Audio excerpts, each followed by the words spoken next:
Boa noite, meu nome é Davi, sou de serviço social aqui da UFMA. Alan, vocês chegaram a mapear as pessoas, os capitalistas que são donos dessas propriedades, né? O professor José Paulo Neto, do Serviço Social do FRJ, ele sempre comenta que há 30 anos ele busca algum pós-graduando para estudar a revista Caras, para conhecer, na verdade, o casamento entre as famílias dos capitalistas, porque o casamento entre os capitalistas permite uma concentração de riqueza por fora da própria dinâmica de acumulação do capital, o que permite a fusão de grupos que não necessariamente, no seu processo de dinâmica, se fundiriam. Aí, como vocês estão mapeando os CPFs, talvez vocês pudessem fazer esse cruzamento aí, se existe mesmo esse cruzamento entre os CPFs das grandes empresas capitalistas. Essa era uma primeira pergunta. A segunda é que, aí se vocês quiserem estudar isso, pode procurar ele aí que ele vai gostar bastante. Uma segunda coisa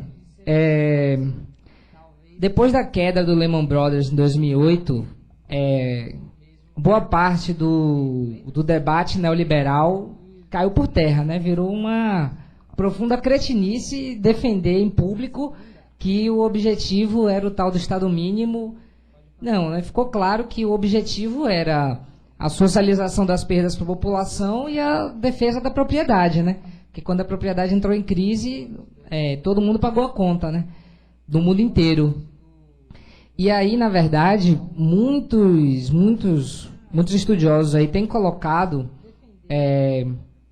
a posição central que o Estado tem adquirido no mundo inteiro para a extração de mais-valia mesmo, para a reprodução cotidiana do capitalismo, né? De que sem a intervenção direta no aporte de dinheiro pelo Estado, não há reprodução ampliada do capital mais, né? E aí, isso aqui no Brasil, eu acho que a pesquisa demonstra bastante, porque o BNDES é dono de 30% da Fibria, é dono de 30% da fusão entre a Sadia e a Perdigão, esqueci o nome. Então, como é que vocês estão vendo isso aí, tanto o Alan quanto o professor? Assim, vamos buscar objetividade nas perguntas, 2 minutos para outras pessoas poderem perguntar. Meu nome é Marcos, eu sou ex-aluno da casa e como ex-aluno eu queria pontuar uma coisa aqui que existe no curso de administração, você antes e depois do professor Nelson, porque realmente quando você acorda para essa dinâmica do poder, você aprende que o que você ouve na televisão, no Jornal Nacional, o que o William Bonner diz ali, tem muita coisa de superficial. Então, eu divido o curso antes e depois do professor Nelson. E me chamou muito a atenção essa questão do poder. E buscando isso, chegou até minha mão um livro chamado O Poder Secreto, de um economista, Armin Abreu. E lá tem algumas coisas que trata de alguns grupos, né, de sindicatos, vamos dizer assim, dessa grande burguesia. Então eu vi coisas como o Clube de Bilderberg, o Conselho Trilateral, o Clube de Roma. São simplesmente instituições que se reúnem anualmente para decidir o futuro da humanidade. E essas reuniões não vêm a público, você não fica sabendo pelo Jornal Nacional que eles se reúnem. Então Bill Gates, são os grandes nomes que estão por detrás dessas grandes corporações. Então eu queria saber do Alan se nessa busca ele conseguiu fazer esse link entre essas pessoas que estão por detrás e possivelmente sociedades secretas que estão linkadas a essa estrutura de poder.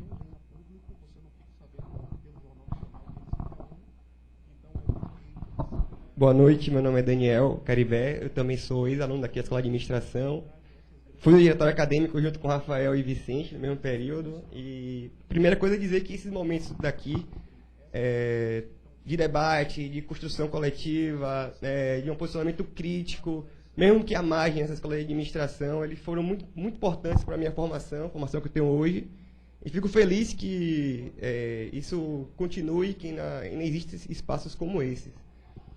Bom, essa ferramenta que Alan, né, indo para a minha pergunta, o meu questionamento que serve para toda a banca, para toda a mesa, essa ferramenta que Alan cria, ou que está criando junto com o seu grupo, enfim, me parece, e isso eleva a importância dela, me parece um instrumento militante, né? Uma ferramenta para os movimentos sociais, para os diversos grupos da sociedade, identificarem melhor os seus alvos, né? Aqueles que a gente deve questionar e aqueles que a gente deve enfrentar. E ela é muito importante não só porque denomina, seja pessoas físicas ou jurídicas, mas é muito importante porque quebra um paradigma, que é o paradigma dos movimentos sociais até então de ter como foco exclusivamente o Estado. E através dessa ferramenta a gente vê que o Estado ele é muito mais amplo do que as empresas. Então, só que por outro lado, nesses momentos de crise, e hoje isso é muito forte na Europa, Portugal, por exemplo, e a Grécia, no momento de crise, onde historicamente as pessoas se voltavam contra o Estado, ou no momento de crise fortaleciam o Estado, né, porque o capital se internacionalizou e os trabalhadores se nacionalizaram, principalmente após a Segunda Guerra Mundial, então, no momento de crise, o nacionalismo cresce. Nessa atual conjuntura, na atual crise, o que está vindo, em vez do fortalecimento do Estado, é uma defesa das empresas nacionais. Ou seja, aquilo que era uma ferramenta, que deveria ser uma ferramenta militante de questionamento, a identificação dessas empresas está servindo como um espaço de ampliar o conservadorismo da classe trabalhadora em momentos de crise, em momentos de medo, em momentos de perdas. Porque eu identifico o nacionalismo como algo muito ruim diante de um cenário de transnacionalização do capital. A gente combate algo específico. E as empresas não vão questionar isso em momento nenhum. Elas são transnacionais, mas elas vão aceitar ser nacionais se estiverem sendo defendidas pela população. Então, essa é a primeira questão que eu coloco para a Alan, né, esse dilema de ser uma ferramenta militante, mas, ao mesmo tempo, numa conjuntura onde as empresas estão sendo defendidas pela própria população. Isso é uma questão complicada de se resolver. E a outra coisa que eu coloco, especialmente para o professor Nelson, é que hoje a gente vê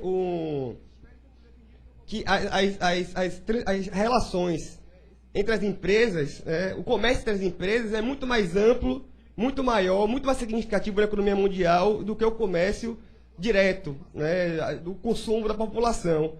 Isso também desloca o espaço de poder. Isso também coloca o poder dá outra dimensão ao poder. Então, eu queria que o professor Nelson comentasse um pouco sobre essas relações entre as empresas, essa cadeia que Alan expôs entre as pessoas, mas que é mais ampla do que isso, o comércio entre as empresas, e que é global.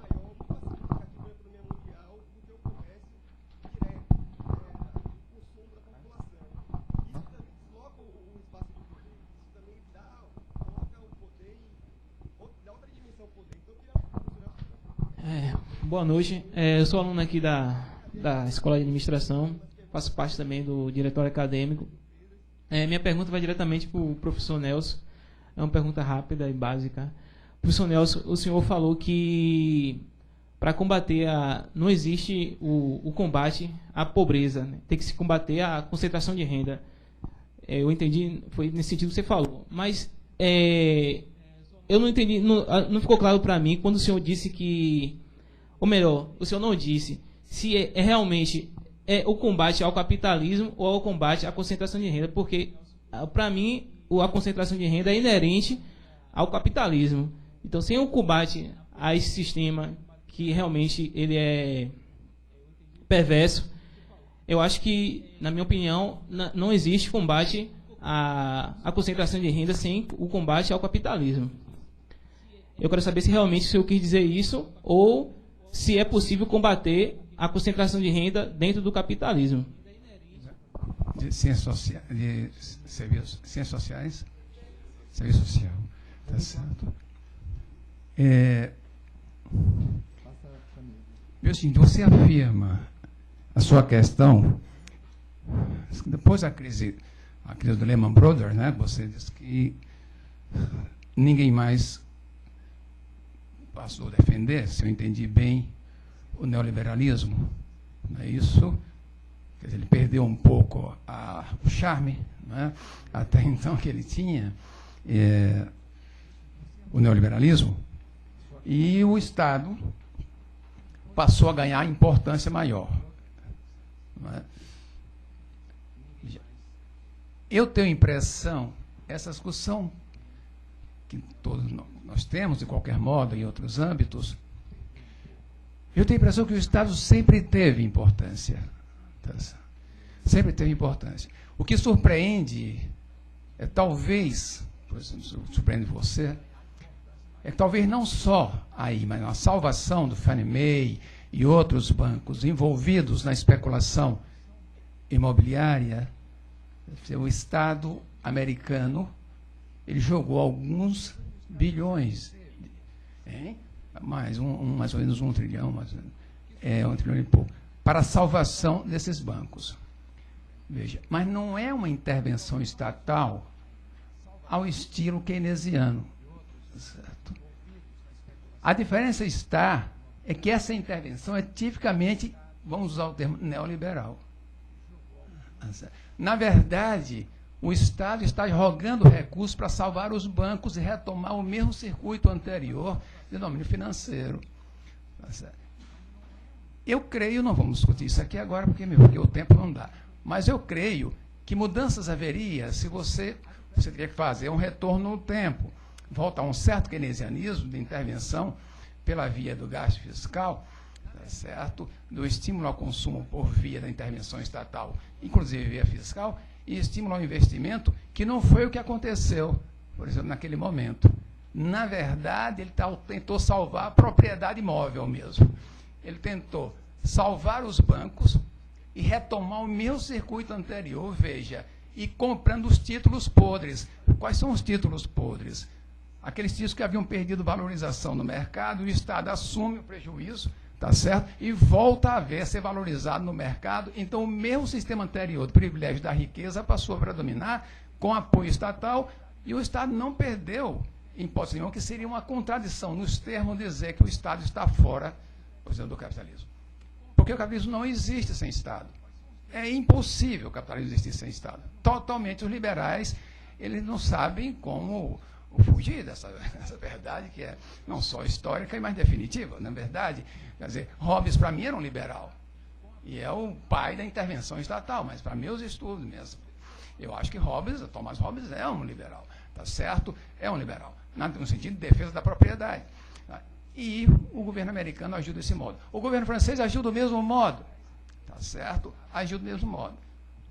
A banca francesa também estava com problemas e ele tentou salvar a banca, tá certo? Tentou salvar a banca para retomar o financiamento da compra de ações e voltar a intensificar o circuito, quer dizer, financeiro ou circuito inflacionário, e o efeito riqueza voltar para dominar. Você está entendendo?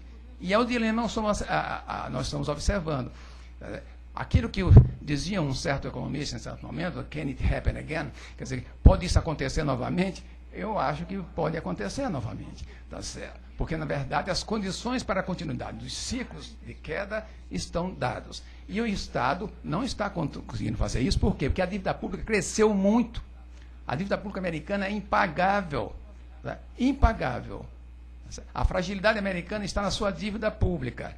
E o tamanho da dívida pública americana corresponde ao incremento da riqueza norte-americana. Quer dizer, a concentração de riqueza tem por eixo, inclusive, o endividamento público, o endividamento do Estado. O Estado é o fomentador do crescimento da riqueza, tá, mas por esta via aí concentradora, e é da riqueza móvel. Tá, certo? Então, o Estado, eu acho, não perdeu importância, e nem o neoliberalismo, porque o que cresce hoje, porque nós chamamos na América Latina neoliberalismo, mas em outras paragens do mundo nós chamamos de neoconservadorismo atuante, e estão formatando uma aliança internacional, os neoconservadores, tá certo? Formatando, não é só via Tea Party, não, vários outros organismos são articulados mundialmente, existem inclusive a mesmo modo que existiu no tempo de Hayek, no tempo de von Mises e outros autores austríacos que articularam ali no Monte Pelerin, né? Uma articulação neoconservadora no período dos anos 70 ou 40 a 45, e persistiram nas posições neoconservadoras de manutenção e preservação do mesmo status quo. Hoje está se articulando de novo uma frente neoconservadora e que nós insistimos em uma neoliberal, porque o neoliberalismo é um engodo, como nós entendemos. Que nós entendemos o neoliberalismo de forma totalmente equivocada na América Latina. É preciso que a gente reformule um pouco a nossa visão sobre isso. Porque, como tal, se for um neoconservadorismo, ele está atuante, presente e o mesmo modelo está em curso. Não tem alteração alguma. Eu só temo, inclusive, como cidadão, ou do mundo, ou do Brasil, é que nós não estamos caminhando para encontrar alternativas de saída efetiva num momento como esse. Porque, na realidade, eu acho que ideologicamente nós não estamos comprometidos com a mudança. Nós estamos comprometidos com a continuação. E isso é que é o problema maior nesse sentido, na minha visão. O nosso compromisso maior é participar do jogo. Tá certo? É participar do jogo. Tá certo? É cooperar. Quem foi meu aluno sabe o que eu estou dizendo. Então, na verdade, é o seguinte, é isso que eu acho, e acho o seguinte, o crescimento da articulação, saindo de você para Daniel Caribé, essa intercâmbio maior interempresas, ele reflete algo maior, muito maior ainda. O modelo, o molde do capitalismo foi dado nos anos 90 justamente, quer dizer, o capitalismo sentiu o baque da crise, tá certo? E observe, a financiarização do capital não significou simplesmente um crescimento do número de acionistas. Na verdade, a financiarização reflete isso que foi posto aqui pelo colega, tá certo? Foi posto aqui. O número de aquisições e fusões cresceu no mundo, tá certo? Aquisições no mundo inteiro, fusões interempresas no mundo inteiro. É evidente que nós estamos hoje vivendo em países do terceiro mundo, como eu diria assim, sobretudo, eu não gosto também do termo terceiro mundo, vamos usar o senso comum, mas nós somos uma espécie de salvadores da pátria de alguns capitais nos eixos centrais do capitalismo. De que modo? Nós compramos as peças, nós importamos. O Brasil hoje é um capitalismo cada vez mais agrário. Não tenham dúvida. O eixo dominante da produção no Brasil é agrária, é o do agronegócio.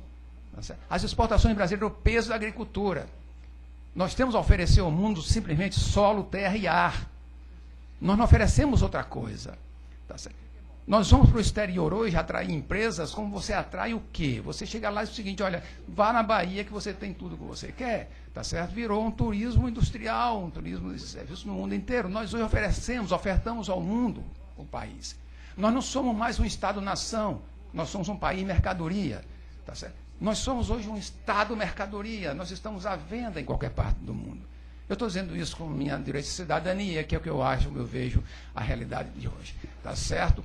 E não gosto muito do termo cidadania também, mas de qualquer modo, muito triturado aí, né? Muito utilizado.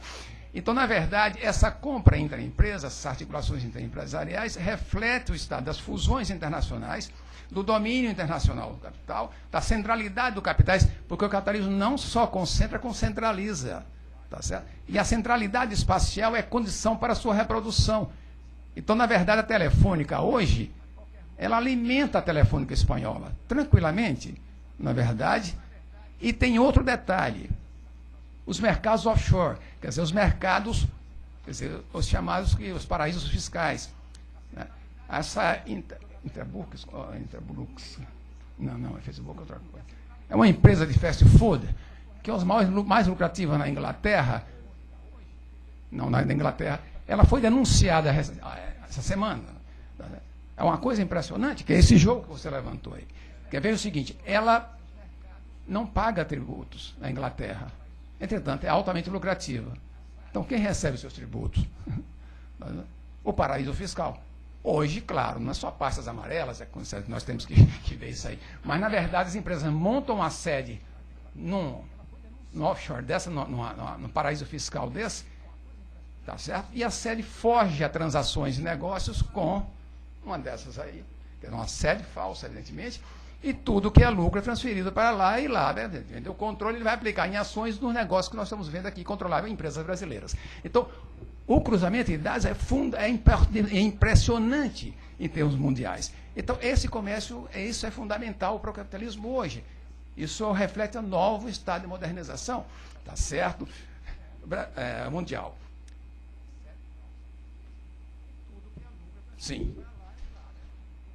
Eu não sei se é o nome ainda, mas não, veio o senhor não disse que não há.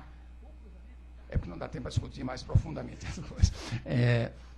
Não há concentração de rendas. E você falou que eu falei que não há concentração de rendas. Veja o que eu falei. Na verdade, a concentração de riquezas possibilita a concentração de renda.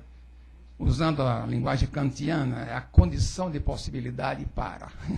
Então, uma é a condição de possibilidade para a outra. A concentração de riquezas, a concentração de propriedade, tá certo? O domínio das relações, o controle das relações. Então, ela condiciona o próprio estado de concentração. Tá, então, na verdade, sem resolver a concentração de riqueza, o caminho, posso dizer que eu não sei, mas sem resolver a concentração de riquezas, não dá para você tentar desconcentrar a renda. Tá certo? Se houver, como há, uma tentativa de desconcentrar a renda pela via oficial, como está se dando, o Estado estoura. Tá certo? Não é só o gasto público, são os diversos subsídios para os chamados pobres, para atenuar o conflito. Então, você tem uma diminuição da concentração de renda, como no Brasil, houve uma diminuição em termos de concentração de renda. Mas por essa via que eu estou lhe dizendo, não pela via efetiva. A via efetiva está por ser construída. Como, lhe confesso sinceramente, posso até imaginar, mas não me inventaria, não inventaria dizer aqui como. Tá certo? Não tenho receitas para isso.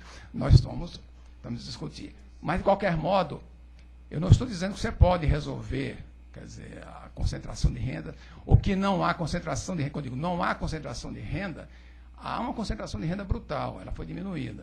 Tá certo? E ela é possibilitada pela concentração de renda e da propriedade. Tá certo? Tá bem? E toda tentativa também, se houver uma tentativa de diminuir a concentração de propriedade, essas não são nem tentadas, tá certo? Não são tentadas, inclusive. Todas as tentativas foram revertidas. Nenhuma reforma da propriedade foi viável num país como o Brasil. Da lei de terra de 1850 até hoje, ela não foi viabilizada. Tá certo? Impediu-se o acesso aos ex-escravos à terra, de lá para cá. Tá certo? Nós vimos que, como a propriedade foi protegida o tempo inteiro, e o direito de propriedade transformado em algo sagrado. Tá certo? É só observar o conjunto das leis de terra no Brasil e das leis de reforma. Tá bem? Então, na verdade, isto impossibilitou, eu diria assim, a criação de um país. Nós não fomos maturados como nação. E nós fizemos um trânsito de uma nação não construída para uma nação mercadoria. Tá certo? Desculpe o meu pessimismo, mas, na verdade, nós fizemos um trânsito terrível. Nós não chegamos a construir um Estado-nação. Nós não construímos uma nação que tivesse uma vinculação com as demandas, com a sociedade como um todo, e nós transitamos para isso que nós estamos vendo hoje, que é uma mercadoria posta à venda, não só o Brasil, mas o mundo inteiro é uma mercadoria hoje. Esse é o momento que a gente vive, eu sei que não vai ser eterno, porque tudo é transitório, mas este é o momento que nós estamos vivendo hoje, e que nós precisamos enfrentar com muita dignidade. Tá certo? Sobretudo com muita paciência e muito, eu diria assim, muito envolvimento, ou como diz o colega, com muita militância. Tá certo?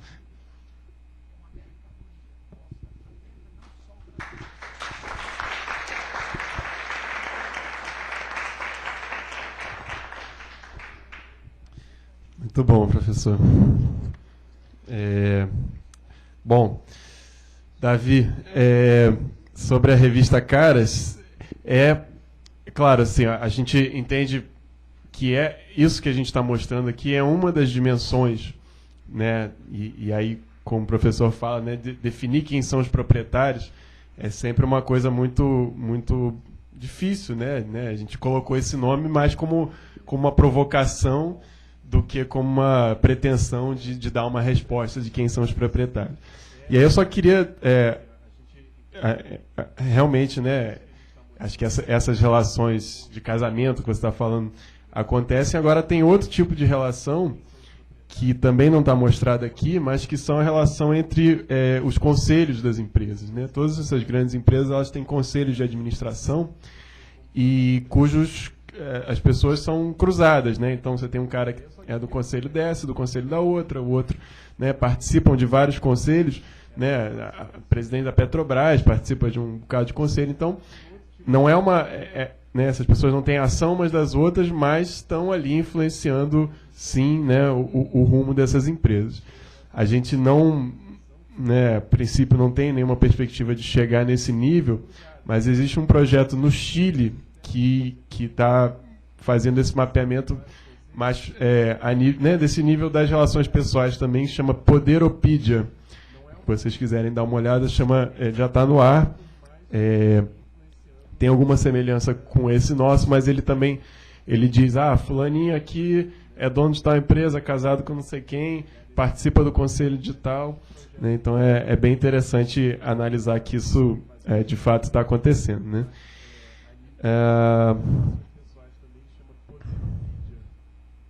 Bom, sobre a coisa do Estado, né, que você perguntou também, bom, essa presença do Estado, né, é muito simples de observar quando a gente pega, se você abrir, se dá para abrir rapidamente aí, é só dar um Alt Tab, abrir a Previ, que é a segunda colocada. Enquanto isso eu vou seguindo aqui. Sobre o que o Marcos diz, né, desses sindicatos da burguesia, né? Aqui no Brasil a gente tem o nosso também, não sei se você conhece, mas é o Instituto Milênio. Quem quiser conhecer um pouco mais, é muito interessante. A Carta Capital fez uma reportagem bem aprofundada, acho que foi no começo ou na última edição do ano passado, ou na primeira desse ano. Mas ela, né, é um instituto que reúne representantes da mídia, representantes da indústria, né, muito fortemente, e que, né, além de fazer esse trabalho, né, de articulação entre si, também financia bolsas de jovens jornalistas para estudarem fora, né, eles têm um orçamento razoavelmente grande, são alguns milhões por ano, que eles têm nessas atividades de formação, né, dos seus subsequentes ali. Então, é outra dimensão também que foge ao que a gente mostra aqui, né, que a gente está colocando aqui são as questões objetivas de propriedade, mas esse lado das relações ele é fundamental. Caribé, foi muito engraçado quando a gente começou a colocar a campanha na rua, né, a gente estava todo animado, né, nesse sentido da militância e achando, né, que isso ia ser uma baita de uma contribuição para a luta dos movimentos sociais. E aí, para nossa surpresa, as primeiras matérias que saíram grandes, uma foi no Estadão e outra foi na revista Exame. E a da revista, né, e a gente não sabia se achava aquilo bom ou ruim, né? Saiu no Estadão impresso, uma matéria bem... um artigo, né, falando sobre o ranking, e na Exame saiu na edição virtual eles pegaram as 20 primeiras colocadas do ranking, botaram uma foto bem grande assim da sede da empresa, né, aqueles prédios envidraçados dizendo assim, Telefônica, não sei o que, patrimônio de tanto, tanto, tanto, aí depois Previ, não sei o que, controla Vale, tem patrimônio e tal, ou seja, para esses meios de comunicação, né, e aí depois a gente não tinha se atentado a isso, essa concentração é uma coisa boa. Ser uma grande empresa é uma coisa boa, né? Seu status, e você, afinal de contas, está gerando emprego, né? E então a percepção, né, que se tem, inclusive, né, que é passada por esses meios e absorvida pela população, é que, né, o Eike Batista é o cara, né? Ele, é dono de um monte de coisa, não sei o quê. Exatamente. Aí a gente tomou a decisão de, no site, ao invés de, quando você abre o site, você não abre o ranking direto, mas abre a apresentação que a gente fez, o texto que a gente coloca, além de apresentar, coloca o nosso posicionamento político, né, de que, na verdade, o que a gente quer é dizer que isso é uma, né, pode até ser legal, mas é uma imoralidade esse tipo de concentração, né, como seguindo tudo que o professor já colocou. Mas é realmente um dilema que a gente tem de estar sempre colocando, né, apresentando isso e colocando o posicionamento ao mesmo tempo. Porque só o ranking também é uma coisa considerada boa, né? Tanto os dados que a gente pegou, né, vieram a fonte primária da CVM, mas quem organizou e de onde a gente pegou diretamente foi do site Econoinfo, que é um site para investidores, né? Então a gente tem que ficar nesse meio do caminho. A gente entrou em contato com o cara do site do Econoinfo, ele adorou o nosso trabalho também e tal. A gente tem que ficar nesse meio do caminho. É por isso que a gente está investindo, né? Então, se vocês... aqui está a Previ, né? Se conseguir dar um zoom aqui, ó. Aperta aqui no maisinho. Tá usando o Windows, né? Eu esperei a vida inteira para ter essa oportunidade. Brincadeira. Bom, aqui, na verdade, a gente tem, né, agora vai dar problema no site, né? Agora a gente vê o que a gente tem aqui. Tem abaixa aqui o scroll, a gente tem uma ferramentinha de zoom, o zoom aqui. Isso. Vê quem que está aqui. Você consegue ler aí ou dá um pouquinho mais de zoom? Aqui não dá para ler daqui. Pronto. Ó, ali em cima, então, a gente tem, né, o Banco do Brasil, o Banco da Patagônia, né, que enfim, se vocês forem olhar com atenção, tem consistência, né? Talvez o Banco da Patagônia seja do estado da Argentina, do Chile, eu não sei, mas, né, isso são dados que a gente trouxe, a gente não pode nem mexer neles. Mas então, aí essas bolinhas que tem o né, representam ou empresas estatais ou órgãos do governo, né? E aí, se você for, acho que um pouco mais lá para cima, a gente vê o BNDES e por cima a União Federal. Né? E aí dá para dar uma ideia bem interessante de como, né, que o Estado ele é fundamental, né? Sem Estado a gente não teria o capitalismo, né? E ele aqui sustenta isso aqui. E só um rápido comentário sobre o que o professor comenta, né? A gente está vivendo um momento na economia brasileira de reprimarização, né? Isso a gente consegue olhar pelas exportações, né? Eu acho que não está nessa apresentação, mas a gente tem um gráfico, né, de se exporta, né, produtos básicos ou produtos manufaturados. E aí a gente tem lá pelos anos 75, mais ou menos, né, um alto índice de exportação de produtos básicos e um baixo de produtos manufaturados. Esse índice vai caindo, lá pelos anos 90 e tal. E aí, hoje, a gente está no mesmo patamar dos anos 80, porque essa exportação de insumos básicos voltou a subir e nos levou a patamares de 30 anos atrás, né? E aí eu só acrescento que, né, a gente tem aqui para oferecer terra, solo e principalmente agora o subsolo, né? A gente acabou de ter o nosso leilão da Petrobras, ou o leilão dos blocos de extração de petróleo, que mais de 60% foi para empresas estrangeiras, e a capa do Globo de hoje, né, André? Está anunciando o próximo leilão, que já vai incluir áreas do pré-sal.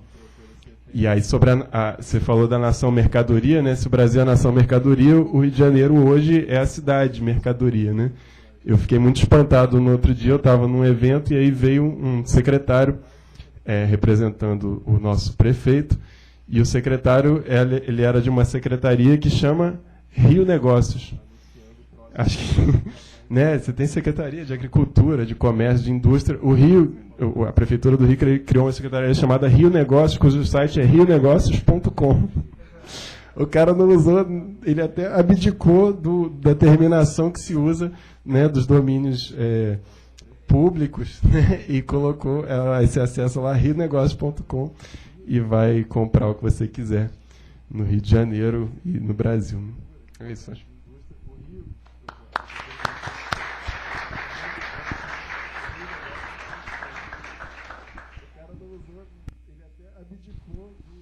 Mais um bloco, né, pra gente encerrar.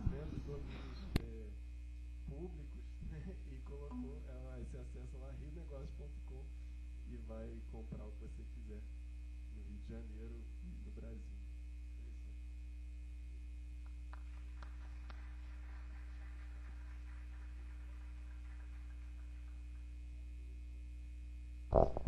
Boa noite. Eu sou Roger, sou estudante de Ciências Sociais aqui na universidade, sou representante estudantil do Conselho Universitário e do CONCEP, também sou do Coletivo Kizomba. Primeiramente, saudar aqui a organização do evento, né, que desde já é vitoriosa, traz esse debate que eu acho que é de fundamental importância, sobretudo no contexto atual, né, debater quem de fato são os proprietários do Brasil, né, um debate que tem um viés inclusive marxista também de análise. E assim, eu vou fazer uma avaliação no contexto atual do que está colocado hoje como uma das pautas prioritárias para os movimentos sociais organizados, os movimentos sociais de juventude. Ultimamente houve um debate muito forte na Jornada de Luta da Juventude, que é sobre a democratização dos meios de comunicação e a reforma política. E o que foi colocado aí acerca da análise de quem de fato exerce uma grande influência no Estado brasileiro, sobretudo também no governo, é que há uma forte influência do poder econômico nas decisões políticas, inclusive no que vem sendo veiculado na mídia, né? A gente vê hoje que a mídia ela também tem uma forte interlocução de várias outras empresas, né, como várias redes. Por exemplo, a Rede Globo tem uma editora, que tem também um site, que tem também uma questão televisiva. Então essas redes vão se intercruzando e trazendo um debate ideológico na sociedade civil, que é um debate que traz um viés econômico, um viés assim, que faz um debate político também acerca dessa questão, e também se relaciona com outras empresas. E além disso também a questão da influência política das empresas nas decisões políticas. Quando a gente vê, por exemplo, quando é colocado a questão do financiamento de campanha, e quando um deputado, um vereador, um político, ele se elege, ele tem que responder aos interesses desses empresários. Então é uma questão que acho que é fundamental para os movimentos sociais estarem pautando, como a reforma política, a questão da democratização dos meios de comunicação, para que haja, de fato, uma maior democratização dos espaços de poder na nossa sociedade. Eu vim aqui, assim, trazendo um debate mais que vai sendo colocado na universidade e também na sociedade, que é um debate acerca da democratização do poder político. A gente vê hoje que as grandes empresas exercem uma forte influência política nas decisões políticas, mas que tem outras formas em que os movimentos sociais organizados, em que as organizações sociais podem estar também deliberando acerca do que vai ser debatido e colocado na agenda do governo e na agenda também, inclusive, da universidade. Então, o debate que eu faço aqui, como foi colocado pelo colega, que é sobre, só para concluir, a questão do movimento social participando do processo de decisão, eu acho que é acerca do orçamento participativo. Eu queria saber o que é que a mesa pensa acerca dessa política do orçamento participativo, e também acerca do orçamento participativo universitário, que eu acho que é uma questão fundamental para a gente estar travando aqui na universidade, no sentido de democratizar o poder político, e também dos conselhos gestores de políticas públicas, como o Conselho de Comunicação, que tem uma paridade, inclusive, da sociedade civil e das empresas. Então, como é que nós, movimentos sociais, vamos estar, de fato, incidindo no processo político para que haja uma maior democratização dos espaços de poder na sociedade? Obrigado.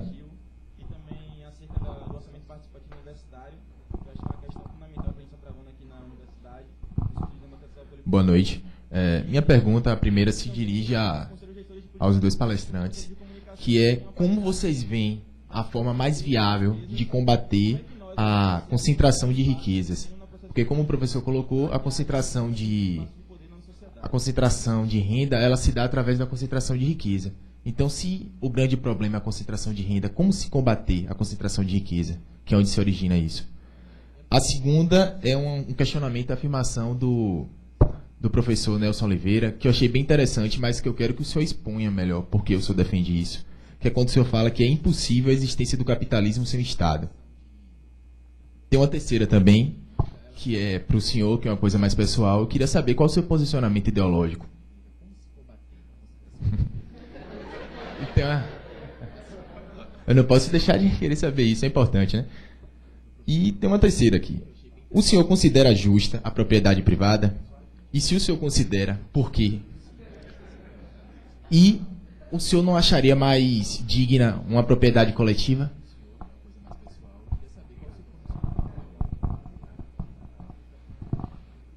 Boa noite, meu nome é Rafael, ex-aluno da casa, eu fiz parte também do diretório acadêmico, da Colivre, ex-aluno do professor Nelson.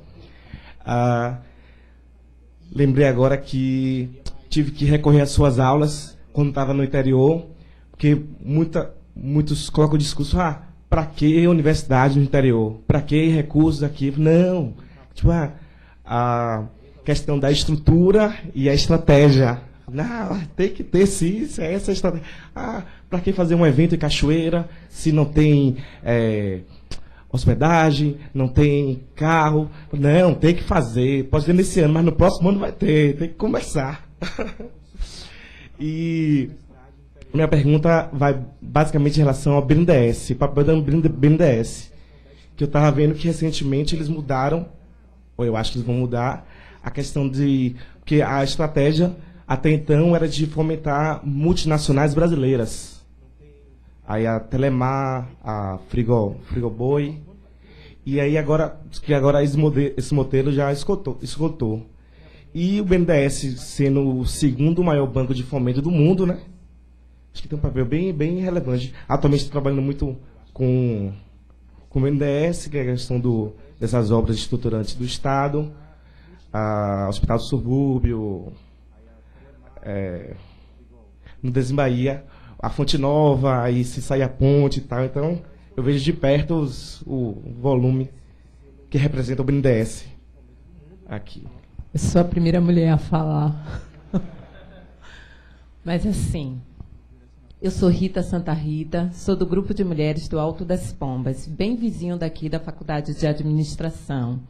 E o grupo de mulheres do Alto das Pombas, o nosso grupo vem definindo que a gente cumpriu o nosso tempo histórico de existência. De 32 anos, a gente está se curvando à dominação capitalista. E a gente não vai mais resistir. Diante disso, eu vou partir do que o professor Nelson, nesse instante, colocou. Nós não estamos para construir mudanças, nós estamos para ser inseridos. Então, a minha primeira pergunta, democratização das informações, né, de quem são os proprietários do Brasil. Até onde vocês vão? Vai ficar só na denúncia? É essa a luta estratégica principal que todos nós queremos? Existe suposta ONGs, como foi colocadas, se curvando, né, se curvando a dizer que está num processo de luta. E ONGs, aí eu queria articular isso com todos nós somos classe média. E a classe média nada quer mais do que ser inserida no capital, no capitalismo. Né? Enquanto pessoas, enquanto projeto, realmente a gente está para fazer mudanças ou a gente está querendo aqui curvar? Vocês são uma geração jovem. Eu estou com 52 anos, fui AP, fui Força Socialista, fui um bocado de coisa, né? E de grupos muito interessantes. Aí vem a segunda pergunta. Diante da propriedade privada. Ô, garoto, você foi massa lá na frente aí com as perguntas. Diante da propriedade privada, por que a gente não consegue mais discutir lutas mais ousadas do ponto de vista de memórias que a gente tem, até mesmo do grupo de Dilma, que sequestrou, né? Tentou botar bomba. Por que a gente não lembra lutas dos malês, dos quilombolas, de confronto? Porque será que tem tudo a ver mesmo com essa projeção nossa de sermos inseridos e o nosso projeto só é de devaneio de discussão? Eu queria que a mesa pensasse um pouco nessa possibilidade.